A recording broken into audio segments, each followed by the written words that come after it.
முன்னேற்றக் கழகத்தின் தலைமையிலான மதச்சார்பற்ற முற்போக்கு கூட்டணி எஃகு கோட்டையைப் போல உறுதியாகவும் பலமாகவும் இருக்கிறது. திராவிட முன்னேற்றக் கழகம் தொடர்ந்து மாநாடுகளை நடத்தி லட்சோபலட்சம் தோழர்கள் மகளிர் பங்கேற்கக்கூடிய நிகழ்ச்சிகளை வெற்றிகரமாக நடத்தி இந்த தேர்தல் பந்தயத்தில் எங்கள் அணி மிகுந்த முன்னோட்டத்தோடு அனைவரையும் முந்திக் கொண்டு போய் நிற்கிறது. ஆகையினால் வரப்போகிற தேர்தலில் திமுக கழக தலைமையிலான அணி மிக பெரும்பான்மையான வெற்றியை பெறும். திராவிட முன்னேற்றக் கழகம் நான் தொடக்கத்திலிருந்து கூறி வருவதைப் போல தனிப்பெரும்பான்மை பெற்று திராவிட மாடல் ஆட்சியை 26க்கு பின்னரும் தொடரும் என்ற முழு நம்பிக்கை எனக்கு இருக்கின்றது. பத்தி எல்லாருமே விமர்சனம் வச்சாங்க சார். இபிஎஸ் விமர்சனம் வச்சாங்க, செல்லூர் ராஜு எல்லாருமே விமர்சனம் வச்சுட்டு பலருக்கு அதே கூட்டணி வச்சாங்க. அவங்க பிரச்சாரம் எப்படி இருக்குன்னு பாருங்க. கட்சிகள் அணி மாறுறது, முதல்ல பேசுறதுக்கு மாறா திரும்ப விமர்சனம் பண்ணுறது, இது சகஜமாக ஜனநாயகத்தில் தமிழ்நாட்டில் மட்டுமில்லை மகாராஷ்டிரத்தில் எல்லா இடங்களும் ஏற்படக்கூடிய ஒன்று தான். அதனால் அவங்களுக்கு ஒருத்தருக்கு ஒருத்தர் மாறி மாறி கருத்துக்களை பேசிக்கிறாங்க. நான் யாரையும் விமர்சிக்கிறது இல்லை. அது எனக்கு தெரியலைங்க. இப்போ இருக்கிற கூட்டணியே வலுவாக இருக்குது. வேறு யார் வருவாங்களாங்கிற பற்றியான அதை பற்றிய செய்தி எனக்கு ஒன்றும் இல்லை. இப்போ டிஎம்கே கூட்டணியில காங்கிரஸ்க்கும் டிஎம்கேக்கும் நிறைய கருத்து மோதல்கள் தொடர்ந்து வந்துகிட்டே இருக்கு. கூட்டணி இன்னும் வலுப்பெறுமா இல்ல?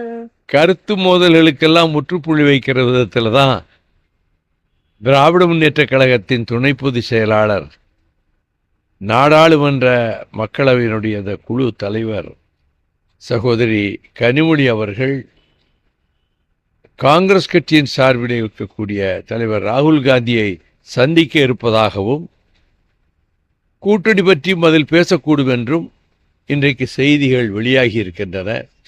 ஆகவே சிறு சிறு மனக்கசப்புகள் ஒருவருக்கொருவர் ஒரு சிலருக்கு இருந்தாலும் தலைமை அளவிலே இது பேசி முடிக்கின்ற பொழுது அதையெல்லாம் காணாமல் போய்விடும் அந்த கருத்து வேறுபாடுகள். திருச்சியை அறிவிக்கணும்னு சொல்லி கனிமொழி கோரிக்கை வைப்பேன்னு சொல்லியிருக்காங்க.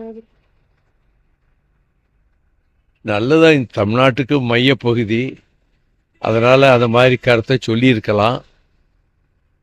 அதெல்லாம் ஒரு பெரிய பாலிசி டெசிஷன், கொள்கை முடிவு அறிவிச்சிருக்காங்கன்னா அது மாதிரி ஒரு நிலைமை ஏற்படுமாங்கிறத பொறுத்திருந்தான் பார்க்கணும். மத்திய பட்ஜெட் கூட்டத்தொடர் இன்னைக்கு ஸ்டார்ட் ஆகுது. ஆமாம்மா, தமிழ்நாட்டுக்கு சட்டமன்ற தேர்தல் நெருங்குற காலம். தமிழகத்துக்கு கூடுதல் நிதி ஒதுக்கப்படும். ஏற்கனவே நமக்கு ஒதுக்கப்பட வேண்டிய நிதியை ஒதுக்காமல் ஓரவஞ்சகம் செய்து தொடக்கத்திலிருந்தே இந்த 4.5 ஆண்டு காலமாக நரேந்திர மோடி அரசு தமிழ்நாட்டுக்கு வஞ்சகம் செய்து வந்திருக்கிறது. இந்த டிஸ்கிரிமினேஷன், அவர்கள் ஆளுகிற மாநிலங்களுக்கு அதிகமாக நிதி ஒதுக்குவது, திட்டங்களை தருவது, நமக்கு உரிய நிதியை ஒதுக்கவில்லை. ஆனால் மதுரைக்கு தன் இஷ்டத்துக்கு பொய்களை அவிழ்த்து விட்டுவிட்டு நம்முடைய தலைமை அமைச்சர் நாட்டு மக்களை ஏமாற்ற முயற்சிக்கிறார். அந்த முயற்சியெல்லாம் ஒன்றும் எடுபடாது.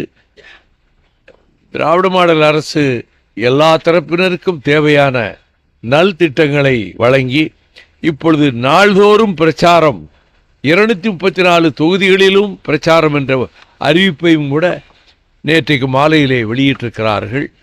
ஆகவே களத்திலே அனைவரையும் முந்திக் கொண்டு செல்வதற்கு திமுக தலைமையிலான கூட்டணி தயாராக இருக்கிறது, முந்திக் கொண்டும் இருக்கிறது.